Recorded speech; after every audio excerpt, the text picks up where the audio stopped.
નમસ્કાર વિદ્યાર્થી મિત્રો, શ્રી એસએન વિદ્યાલય દ્વારા સંચાલિત ઈ લર્નિંગ કાર્યક્રમમાં હું આજે ફરી પાછું આપનું સ્વાગત કરું છું।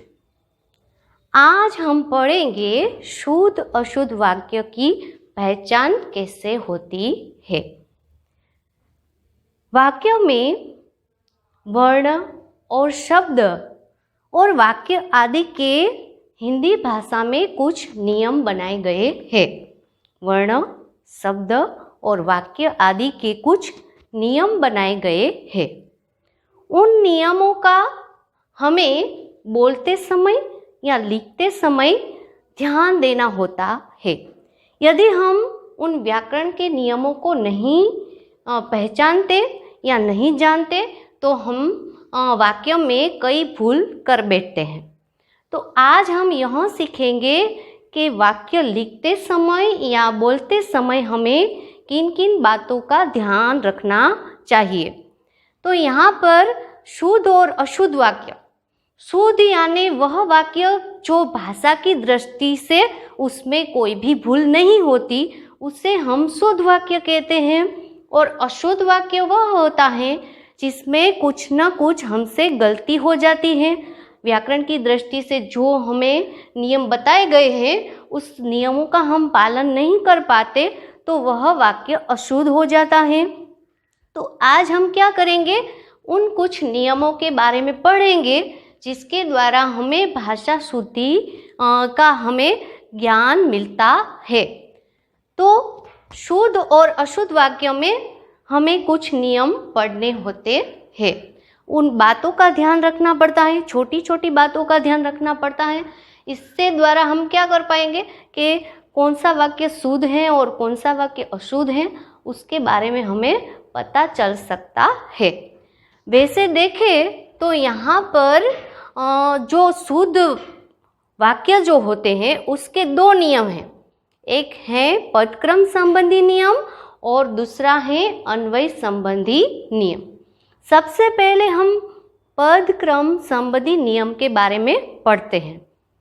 यहाँ पर पदक्रम यानी क्या होता है, मैंने पहले भी आपसे कहा था कि आप उस शब्द का अर्थ समझ लेते हैं तो आपको उसके बारे में पढ़ने में बहुत आसानी हो जाती है।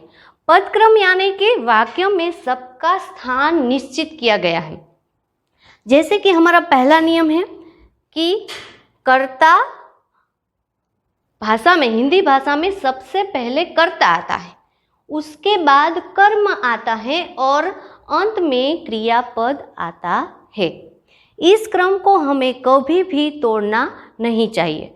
यदि हम कर्ता, कर्म और क्रियापद में आगे पीछे कर देते हैं तो वाक्य अशुद्ध बन जाता है। तो यह नियम को हमें अच्छी तरह से जान लेना है कि सबसे पहले कर्ता आता है, फिर कर्म आता है और अंत में क्रियापद आता है। अंग्रेजी भाषा में क्या होता है कि सबसे पहले कर्ता, फिर क्रियापद और अंत में कर्म आता है। लेकिन हिंदी भाषा का यह पहला नियम है कि सबसे पहले कर्ता होता है, उसके बाद कर्म और अंत में क्रियापद लगाया जाता है। तो मैंने कहा कि राम वन में जाते हैं। तो यहाँ राम जो है वह क्या है, एक कर्ता है। वन में जो है वह क्या है, वह एक कर्म है। और जाते हैं वह क्या है, क्रियापद है। इसी वाक्य को हम शुद्ध वाक्य कहते हैं। लेकिन मैं इसकी जगह ऐसा लिख दूं, वन में जाते हैं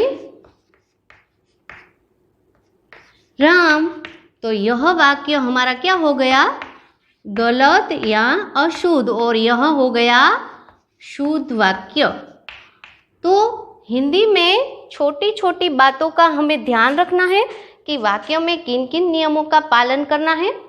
और पदक्रम संबंधी नियम में दूसरा हमारा नियम है, क्रिया विशेषण हमेशा क्रिया से पहले लिखा जाता है। क्रिया विशेषण हमेशा क्रिया से पहले लिखा जाता है। तो आपको क्रिया का तो पता होगा ही। क्रिया किससे कहते हैं? जैसे कि चलना, दौड़ना, चलना, दौड़ना, बैठना, उठना आदि जो शब्द हैं वो क्या है? क्रिया है। और क्रिया की जो विशेषता बताते हैं उसे हम क्या कहते हैं? उसे हम क्रिया विशेषण कहते हैं। तो यहाँ नियम कौन सा है? तो कहते हैं कि क्रिया विशेषण हमेशा क्रिया से पहले लिखा जाता है। तो हम उदाहरण के द्वारा समझेंगे। यहाँ पर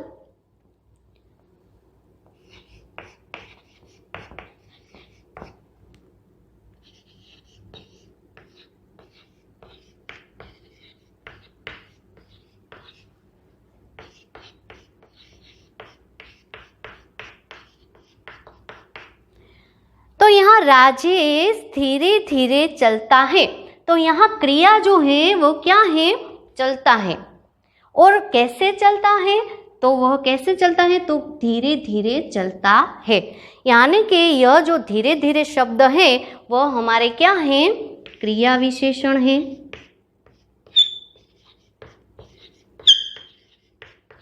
तो यह नियम आपको अच्छी तरह से याद रखना है कि क्रिया से पहले ही हमें क्रिया विशेषण लिखना है। तीसरा उदाहरण देखते हैं कि दो शब्दों और वाक्यों में शब्दों के बीच उचित तर्क संगति होनी चाहिए। तर्क संगति यानी उसमें दो शब्दों के बीच अच्छा उचित मेल होना चाहिए। यदि तर्क संगति नहीं होती तो वाक्य जो है वह अशुद्ध बन जाता है। उदाहरण के द्वारा हम देखेंगे, छात्रों ने गुरुजी को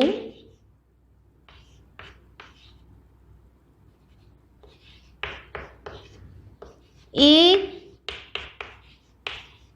फूलों की माला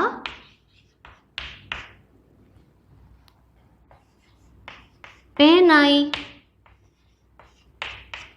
इस वाक्य को आप ध्यान से देखें, इसमें कुछ गलती जरूर है। इसमें दो शब्दों के बीच तर्क संगति नहीं है। देख लीजिए, छात्रों ने गुरुजी को एक फूलों की माला पहनाई। आप ध्यान से देखेंगे तो आपको पता चल जाएगा कि यहाँ पर एक फूलों की बात कही गई है, एक फूलों की माला। तो माला जो होती है उसमें कई सारे फूल होते हैं। माला में एक फूल तो होता नहीं है। तो यहाँ एक फूलों की माला जो है, यहाँ दो शब्दों के बीच तर्क संगति नहीं है। इस वाक्य को हम फिर से लिखेंगे तो क्या हो जाएगा? छात्रों ने गुरुजी को फूलों की एक माला पहनाई। तो यहाँ एक फूल की माला नहीं होती, फूलों की एक माला होती है। तो दो शब्दों के बीच तर्क संगति होना भी बहुत जरूरी है। इससे द्वारा हमें पता चलेगा कि दो शब्दों के बीच हमें कोई वाक्य में गलती हो तो हमें तर्क संगति को भी देख लेना चाहिए। चौथा हमारा नियम है पदक्रम संबंधी नियम में चौथा नियम है नकारवाचक शब्द न या नहीं शब्द का प्रयोग क्रिया से पहले होता है। न शब्द का या नहीं शब्द हम बोलते हैं तो वह कहाँ लगाया जाता है? क्रिया से पहले लगाया जाता है। क्रिया यानी आपको समझ में आ गया है, चलना, दौड़ना, फिरना आदि जो है वह क्रिया है। तो यहाँ नकारवाचक ना नहीं हम बोलते हैं तो वह हमें कहाँ लगाना है? तो क्रिया से पहले लगाना है। उदाहरण के द्वारा हम देखते हैं, जैसे कि शिष्य क्षमा नहीं मांगेगा। शिष्य क्षमा नहीं मांगेगा। तो यहाँ नहीं शब्द जो है वह नकारवाचक है और वह क्रिया से पहले लगाया जाता है। शिष्य क्षमा नहीं मांगेगा। यह नियम आपको याद रख लेना है कि यदि हम न या नहीं शब्द का प्रयोग करते हैं तो हमें उसे क्रिया से पहले लिखना है। यदि मैं ऐसा कहूँ कि शिष्य क्षमा मांगेगा नहीं, शिष्य क्षमा मांगेगा नहीं, तो वहाँ जो है वाक्य अशुद्ध बन जाएगा। दूसरा उदाहरण देखते हैं। अध्यापक महोदय यहाँ पर नहीं मिलेंगे। अध्यापक महोदय यहाँ पर नहीं मिलेंगे। तो यहाँ जो मिलेंगे जो शब्द है वो क्या है? क्रिया है। उसके आगे हमने क्या लिख दिया है? नहीं। तो यह हमारा शुद्ध वाक्य बन गया। लेकिन इसी वाक्य को मैं ऐसा लिखूं कि अध्यापक जो है, अध्यापक महोदय यहाँ पर मिलेंगे नहीं, तो नहीं शब्द अंत में नहीं आएगा, लेकिन क्या आएगा? क्रिया से पहले। पांचवा जो है वह नियम देख लेते हैं। यदि हमें किसी को आग्रह करना है और आग्रह के लिए यदि हम न या न शब्द का आवश्यक प्रयोग हम करते हैं, आग्रह के लिए हम न शब्द का प्रयोग करते हैं, तो वह वाक्य के अंत में आएगा। यदि हम किसी को आग्रह करना चाहते हैं और उसमें न शब्द का प्रयोग करना है तो यहाँ पर वाक्य के अंत में आएगा। उदाहरण के द्वारा देखते हैं, जैसे कि तुम भी चलो ना।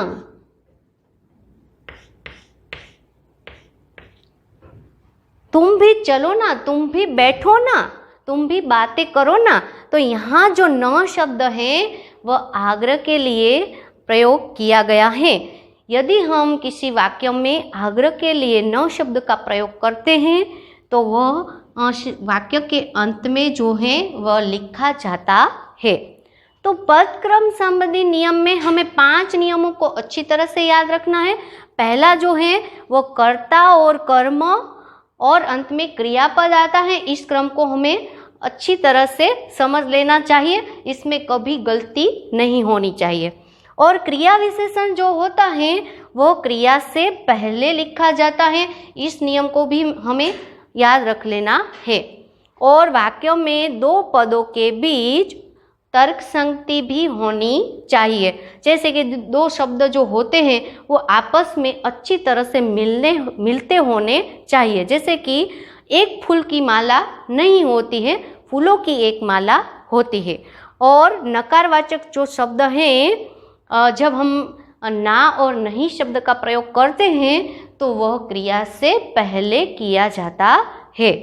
और अंत में जो 5वां नियम है वो क्या कहता है कि आग्रह के लिए यदि हम न शब्द का प्रयोग करें कि तुम भी चलो ना, तुम भी बैठो ना, तुम भी गाना गाओ ना, तो न शब्द जो है अंत में जो आता है वो आग्रह के लिए होता है। तो न शब्द का प्रयोग हमें वाक्य के अंत में करना है। इस 5 नियमों को आपको अच्छी तरह से याद रख लेना है, तभी हम वाक्य शुद्ध है या अशुद्ध उसकी पहचान कर सकते हैं। अब हम दूसरा देखेंगे, उसके नियम। दूसरा है अन्वय संबंधी नियम। अन्वय संबंधी नियम के बारे में भी हमें अच्छी तरह से पढ़ लेना है और सारी बातों को ध्यान से याद रखना है।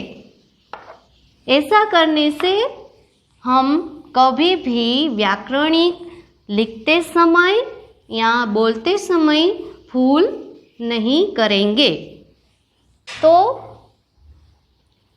पदक्रम संबंधी नियम और अन्वय संबंधी नियम।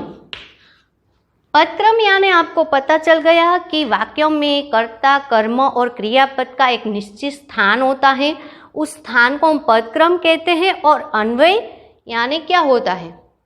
अन्वय यानी मेल या अनुरूपता, ऐसा होता है। अन्वय यानी मेल या अनुरूपता। वाक्य में हम देख लेते हैं उसकी परिभाषा।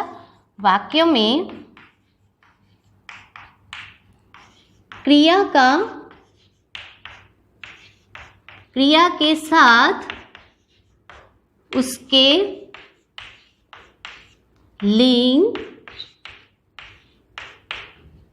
वचन, काल, पुरुष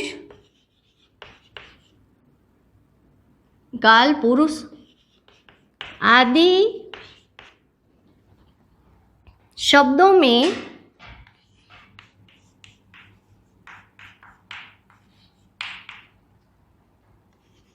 अनुरूपता या मेल होना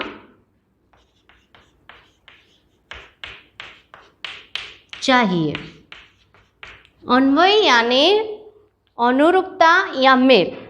वाक्य में जो है कई शब्द आते हैं, जैसे संज्ञा आती है, लिंग आते हैं, सर्वनाम आते हैं, क्रिया विशेषण आते हैं, काल और पुरुष आदि का सभी का हमें उसका उपयोग करना होता है। तो सभी के बीच एक प्रकार का मेल या अनुरूपता होनी चाहिए। तो सबसे पहले लिंग की बात करें तो लिंग क्या है? तो हिंदी में आपको यह बात अच्छी तरह से सीख लेनी है कि हिंदी में केवल 2 ही लिंग हैं, स्त्रीलिंग और पुल्लिंग।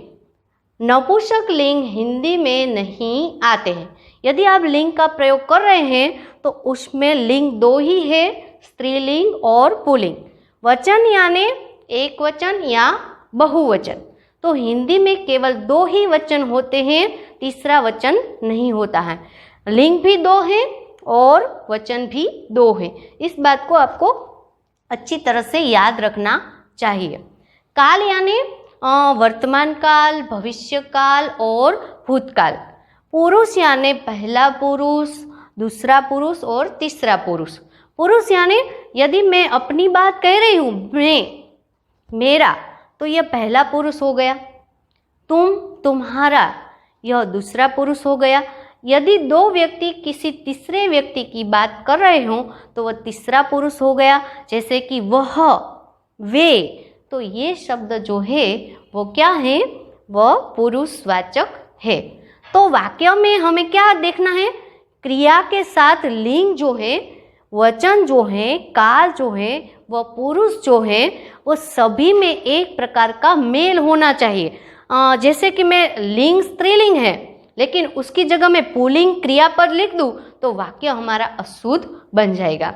इसके कुछ नियम देख लेते हैं। उसमें पहला नियम देखते हैं। पहला नियम है कर्ता और कर्म। कर्ता और कर्म जब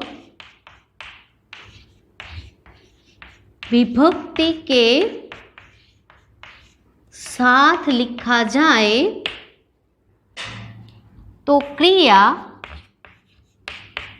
हमेशा पुल्लिंग,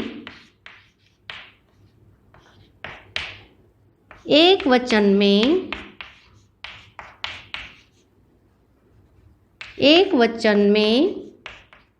रहती है। कर्ता, यह नियम को अच्छी तरह से देख लीजिए। कर्ता और कर्म जब विभक्ति के साथ लिखा जाए, विभक्ति या नया शब्द आया है, विभक्ति यानी क्या है? तो 2 शब्दों को जोड़ने वाले जो शब्द होते हैं उससे हम विभक्ति कहते हैं। जैसे कि ने, को, से, के, लिए, मैं, पर, का, की, को, ये जो सारे शब्द जो हैं वो विभक्ति के हैं।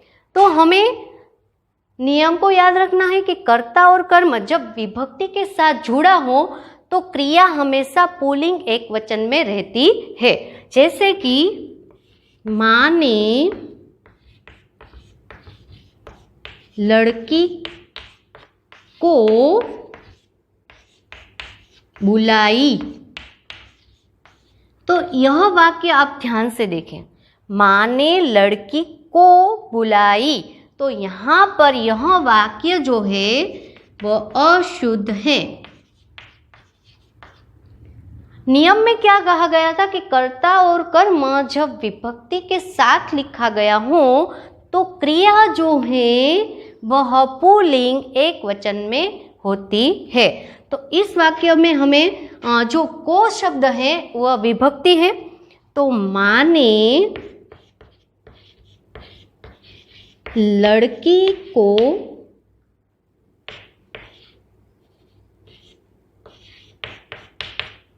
बुलाया। वैसे लड़की तो स्त्रीलिंग है तो बुलाई शब्द है, लेकिन यहाँ माँ ने लड़की को विभक्ति के साथ उसका प्रयोग किया गया है। तो यहाँ जो क्रिया जो है वह क्या हो जाएगी, पुल्लिंग एक वचन में हो जाएगी। तो माँ ने लड़की को बुलाया, क्योंकि यहाँ विभक्ति के साथ जो है वह लिखा गया है। तो अगला नियम देखते हैं। प्रत्येक, हर एक और एक एक शब्दों के साथ आने वाली क्रिया एक वचन में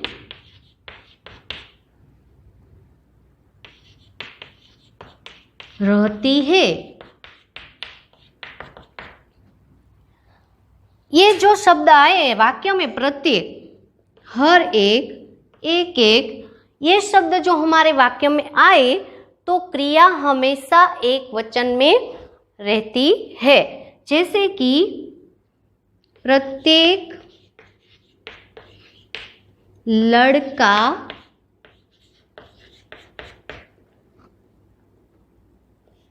उत्तीर्ण, प्रत्येक लड़के उत्तीर्ण होंगे। प्रत्येक लड़के उत्तीर्ण होंगे। तो यहाँ जो है क्रिया जो है वो बहुवचन में है, लेकिन हमारा नियम क्या कहता है कि उसको जब हम ये शब्द लिखते हैं प्रत्येक, प्रत्येक का मतलब क्या है, एक एक छात्र उत्तीर्ण होंगे की जगह पर क्या होगा, प्रत्येक छात्र, प्रत्येक लड़के उत्तीर्ण होंगे की जगह पर प्रत्येक लड़का उत्तीर्ण होगा। उसी प्रकार दूसरा उदाहरण देखते हैं। दूसरा उदाहरण है, हर एक मजदूर अफसर से मिले। हर एक मजदूर अफसर से मिले। तो यहाँ मिले जो है वो एक साथ तो नहीं मिले, क्योंकि हर एक लिखा है। हर एक का मतलब है एक के बाद एक वह अफसर से मिलने जा रहे हैं। तो यहाँ पर उसका क्या हो जाएगा, एक वचन में क्रिया हो जाएगी। हर एक मजदूर अफसर से मिला। एक साथ नहीं गए, और यदि हाँ एक साथ मजदूर गए होंगे तो यहाँ प्रत्येक, हर एक और एक एक नहीं आएगा।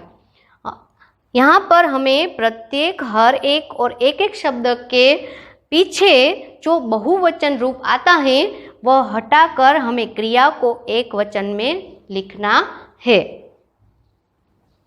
यहाँ पर तीसरा नियम हम देख लेते हैं।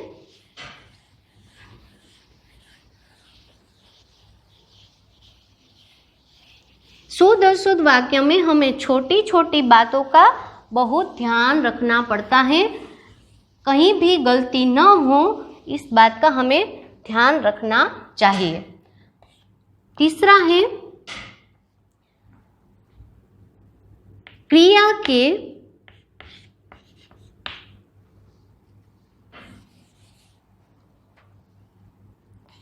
के लिंग के अनुसार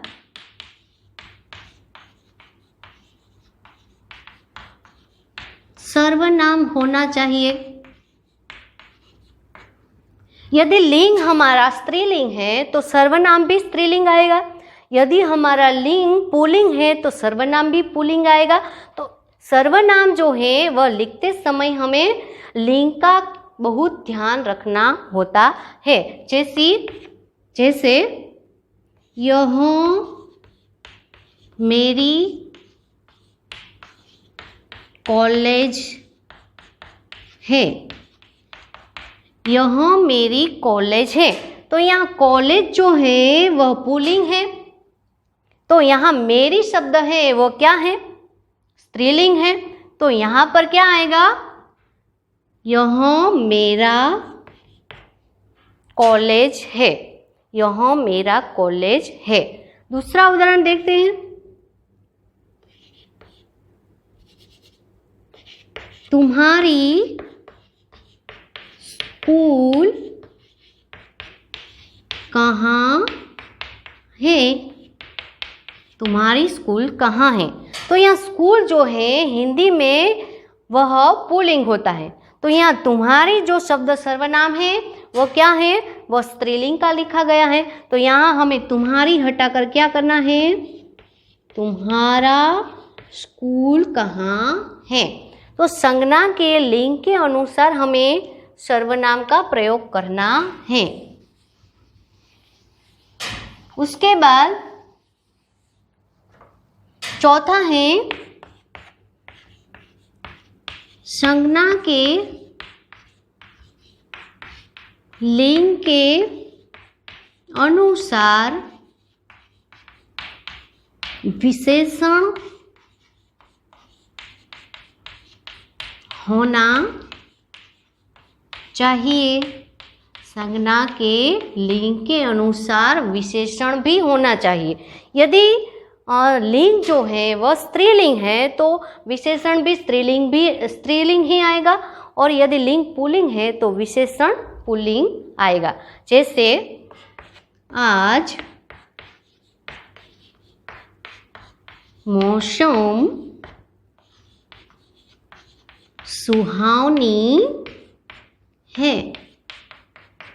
तो यहाँ वाक्य जो है उसमें विशेषण जो है वह गलत है, क्योंकि मौसम जो है वह क्या है, वह एक पुल्लिंग शब्द है। तो उसमें हम क्या कर सकते हैं, आज मौसम सुहावना है।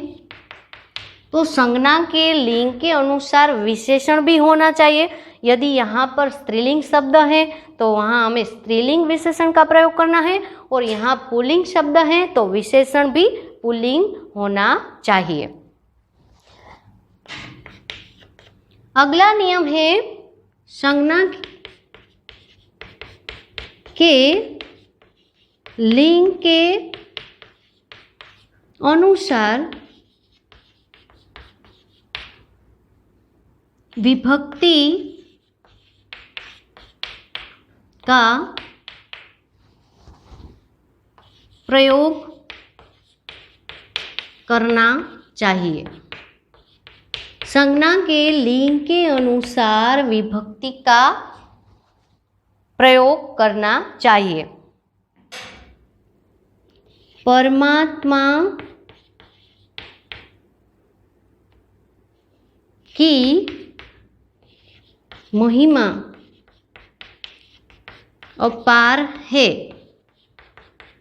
परमात्मा की महिमा अपार है। विभक्ति यानी जो दो शब्दों को जोड़ने वाली जो शब्द होते हैं उससे हम विभक्ति कहते हैं। परमात्मा का महिमा अपार है, यहाँ की जो है वहाँ पर विभक्ति संबंधी दोष बनता है। परमात्मा का महिमा अपार है, परमात्मा जो है वह पुल्लिंग है, परमात्मा का महिमा अपार है। तो यहाँ जो है हमें अगला नियम हम देख लेते हैं।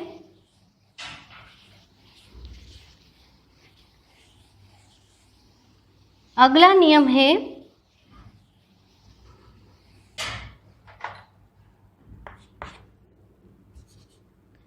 मुहावरे का गलत प्रयोग नहीं करना चाहिए। मुहावरे का गलत प्रयोग नहीं करना चाहिए। यदि हम मुहावरे का गलत प्रयोग करते हैं तो वाक्य अशुद्ध बन जाता है। जैसे मैंने कहा कि उसके मुंह से फूल गिरते हैं। उसके मुंह से फूल गिरते हैं। तो यहाँ जो मुहावरा जो है उसका हमने गलत प्रयोग किया है। फूल जो होते हैं वह गिरते नहीं, फूल जो हैं वो झरते हैं। अपने आप जो पड़ते हैं उसे हम झरते कहते हैं। उसके मुंह से फूल झरते हैं। तो यहाँ मुहावरे का अर्थ हो जाता है कि उसकी वाणी बहुत मीठी है, यानी कि उसके बोलने में बहुत मज़ा आता है या उसके वाणी बहुत मधुर है। तब हम किसी की वाणी मधुर हो तब हम उसके लिए यह मुहावरा बोल सकते हैं कि उसके मुंह से फूल झरते हैं। तो उसका दूसरा उदाहरण देख लेते हैं। सांप को दूध खिलाकर अच्छा नहीं किया। सांप को दूध खिलाकर अच्छा नहीं किया। यहाँ वाक्य आप ध्यान से देखेंगे तो यहाँ पर फूल दिखाई देगी, क्योंकि दूध जो है वह एक तरल पदार्थ है, वो पीने की वस्तु है, उसे खाया नहीं जा सकता, वह पिया जाता है। तो सांप को दूध पिलाकर अच्छा नहीं किया, यानी कि दुश्मन को पाल पोस कर बड़ा किया होता है, तब हम यह मुहावरा प्रयोग में ला सकते हैं। अगला जो है हमारा नियम है, अगला नियम जो है, एक ही शब्द को दो बार नहीं कहना।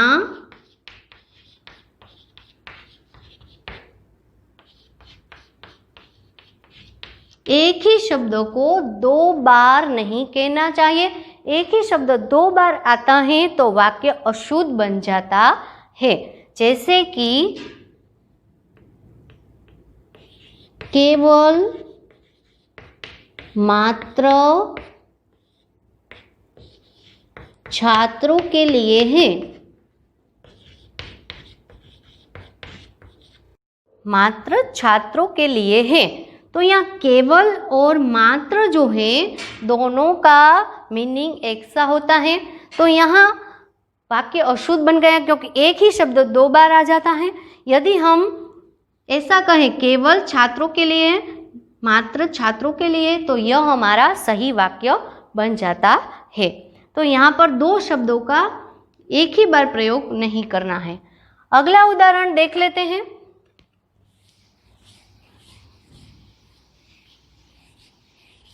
अगला नियम हमारा है,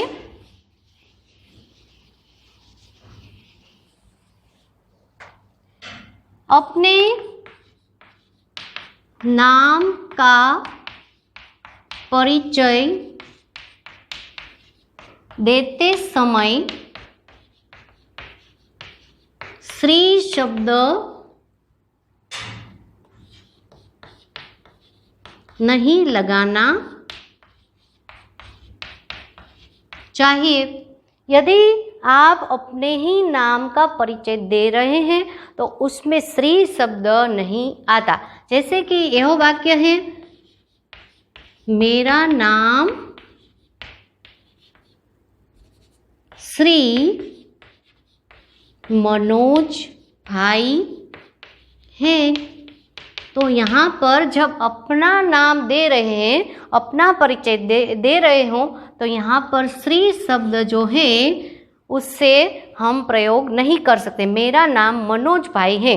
दूसरे व्यक्ति का नाम दे रहे हो तो यह यदि हमसे बड़े हो तो श्री नाम लगा सकते हैं, लेकिन अपना ही परिचय देना हो तो हमें श्री शब्द का प्रयोग नहीं करना है। तो इस प्रकार वाक्य के शुद्ध अशुद्ध के कई नियम हमने देखे। अब हम कुछ और वाक्य लिखते हैं और आपको बताना है कि इसमें क्या गलती है। जैसे वह स्त्री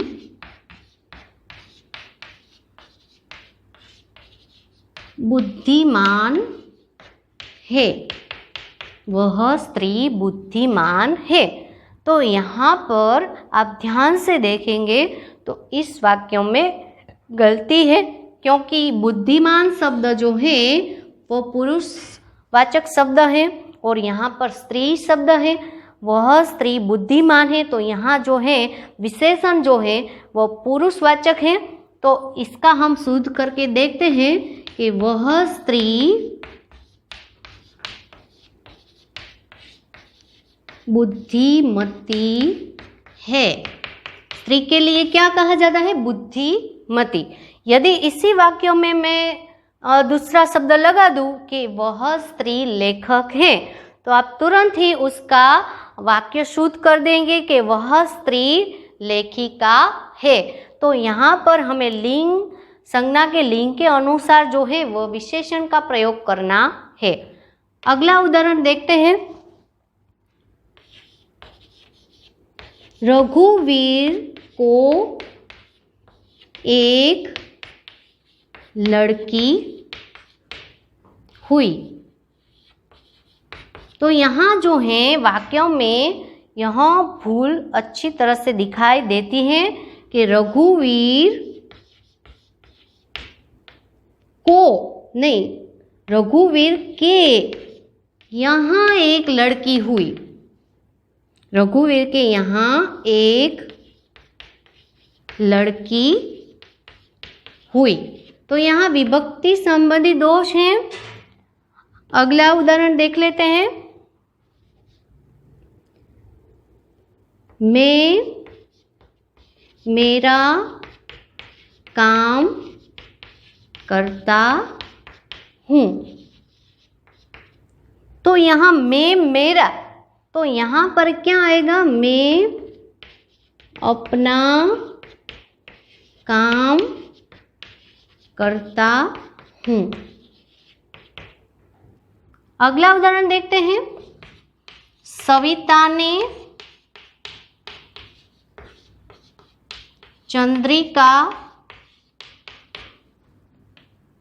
चंद्रिका को बुलाई। तो यहाँ पर क्या आएगा? सविता ने चंद्रिका को बुलाई की जगह क्या आ जाएगा? बुलाया। यह नियम क्या है कि कर्ता और कर्म जब विभक्ति के साथ लिखा गया हो तो क्रिया हमेशा एक वचन में ही रहती है। इस प्रकार कई वाक्य आपको पाठ्य पुस्तक में देखने को मिलेंगे। आप उस वाक्य को शुद्ध करके देख लीजिएगा और अगले वीडियो में हम फिर से एक बार नए पॉइंट के साथ फिर मिलेंगे। तब तक के लिए मैं आपसे रजा चाहती हूँ।